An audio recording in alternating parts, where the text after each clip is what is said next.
Like to try to give an introduction to the Megillah of Esther.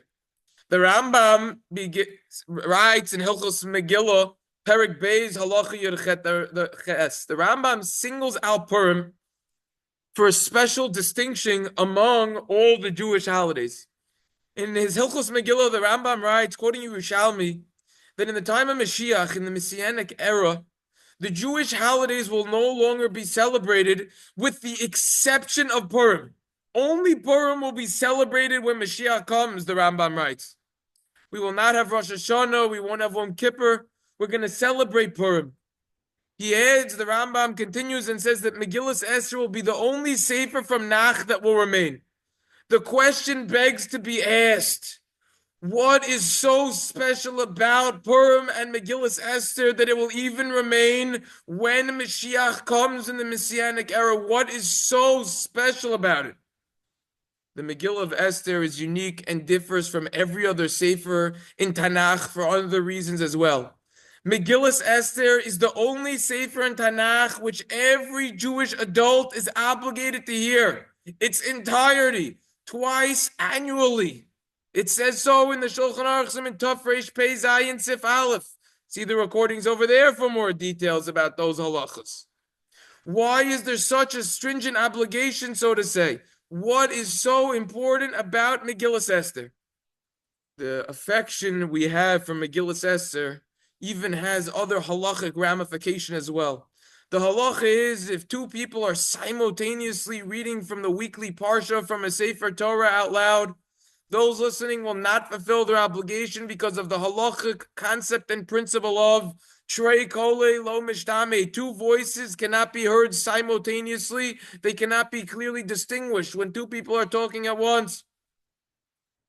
However, this halachic principle does not apply to Halal and Megillas Esther. See the Gemara in Megillah on Chof Aleph and Beis, as well as the Shulchan Aruch and Siman Tov Reish Shadi Sif Beis. Why? The answer is, since Halal and Megillas Esther, they had a Sav Hashavah, and the common denominator between them is they are cherished by the Jewish people. It is therefore presumed that extra effort is made to listen closely. Therefore, accordingly, the words will be heard by the congregation. That's what it says in the Mishnah Berurah in Siman Tov Reish Sadi Sif Kotam Daled. But why do Chazal, the rabbis, assume that this Megillah is beloved to the extent that its cherishment has halachic ramifications, and if two people are reading from a Megillah, everyone, you could still fulfill your obligation?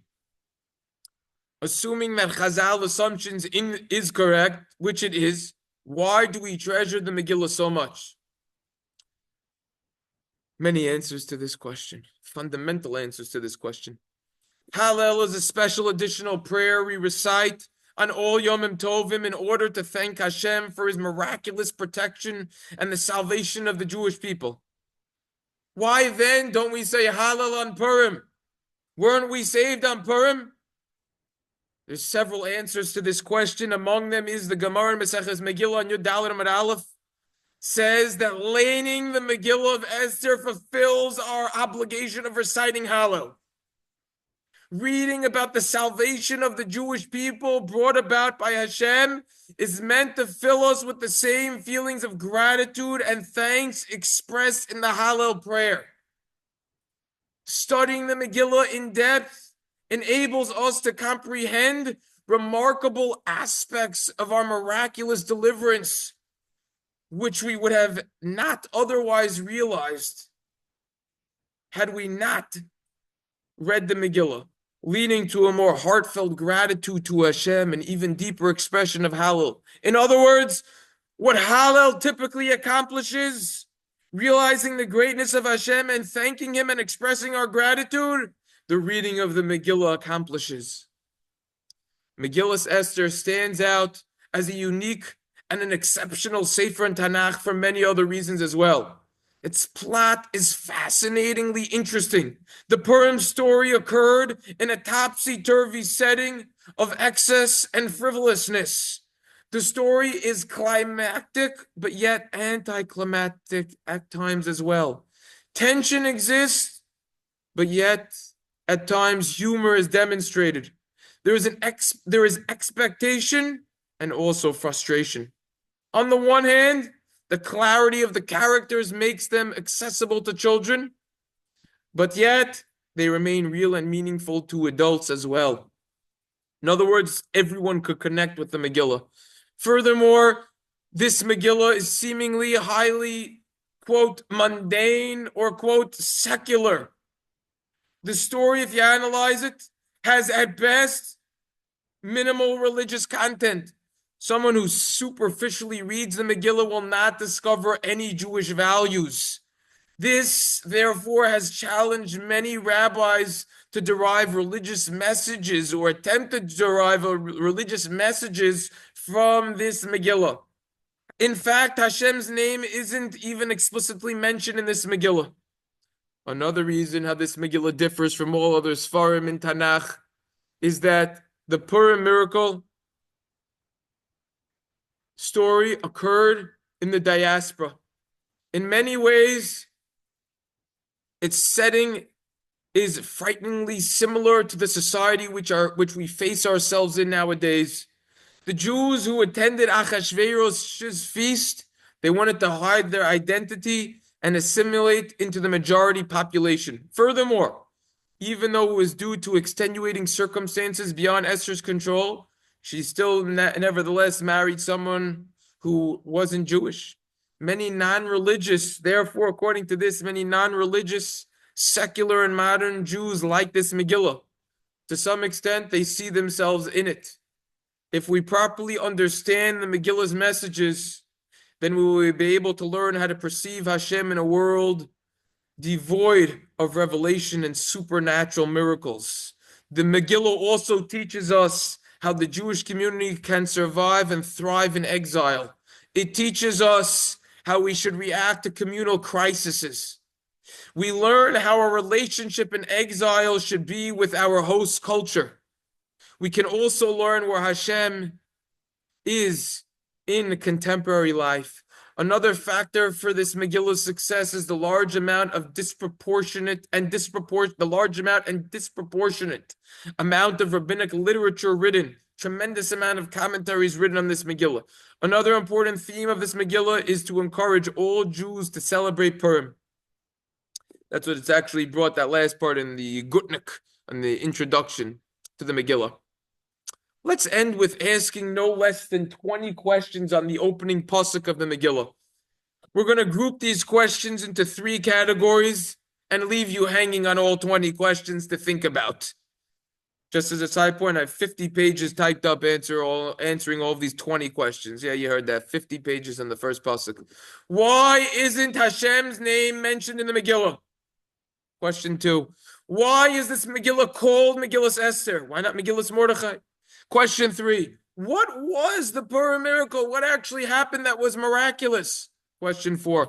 What hardship or difficulty is the pasuk alluding to? When the pasuk says, Vayehi b'mei Achashverosh hu Achashverosh, Amalech behodu v'yadku shevo v'esrimu meyo medina. Vayehi is always a language of a hardship or difficulty. What difficulty is this pasuk referring to? Question 5, and the end of group 1's questions. Why could the Jews only be miraculously saved, so to say? Second group of questions, question 6. Who was Achashverosh? Question 7. Why do the psukim comprehensively relate so many intricate details about Achashverosh? Why does the Megillah, whose primary focus is Esther, Mordechai, and the Jews, open with the chronicles and some background information about Achashverosh, the non-Jewish king of Persia? Who cares? Question 8. Why does the Megillah inform us of Achashverosh's name? Is there any meaning or significance behind his name? Question 9. Why did Achashverosh merit such greatness? Question 10. Why was Achashverosh ultimately punished by being defeated? Question 11. Why didn't Achashverosh allow the Beis HaMikdash to be rebuilt? What was he trying to prevent there? Question 12. Why does the pasuk use the repetitive language of Vayehi b'mei Achashverosh hu Achashverosh? Why do you have to say Achashverosh twice? Why the repetition? Question 13. Why is the first pasuk the only pasuk in Megilas Esther that uses the name of Achashverosh without first saying that he was the king Achashverosh? Question 14, and the last question from the second group of questions.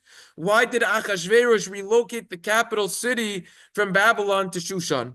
Third group of questions, question 15. Why do we need to know the precise geographical boundaries of the location that Achashverosh ruled over? And is there any significance between Hodu and Kush? Question 16. Why is this pasuk in the reverse order? When it comes to counting, it says Sheva ve'esrimu meya medina, 7, 20, and 100 provinces. You always say the bigger number first. You say 127. Why isn't it reverse order? What's the explanation? Question 17. Is there any significance behind the number 117? Why do we need to know that Achashverosh ruled exactly over 127 provinces? We discussed that in the past on a Parsha recording. It's on RabbiBlan.com in the Parsha section. If I'm not mistaken, Bereshis Parshas Chayesara. I think it was around 7 years ago. It's probably 2018. That was the year, maybe 2019. Anyways, question 18. Which Yovim Tovim will remain after Mashiach comes, and why? We already touched upon that question. It's obviously Purim. Question 19, why is there no Halal on Purim? We already addressed that. And then 20, some miscellaneous discussions about this pasuk. So this is an introduction to Megilas Esther. So if you haven't already started studying the Megillah, get out there, buy commentaries, get the Mo'am Loyes in English. There's plenty in English. Get it in Hebrew. Go through it. Everyone should have a wonderful day. Sure. All right, ciao.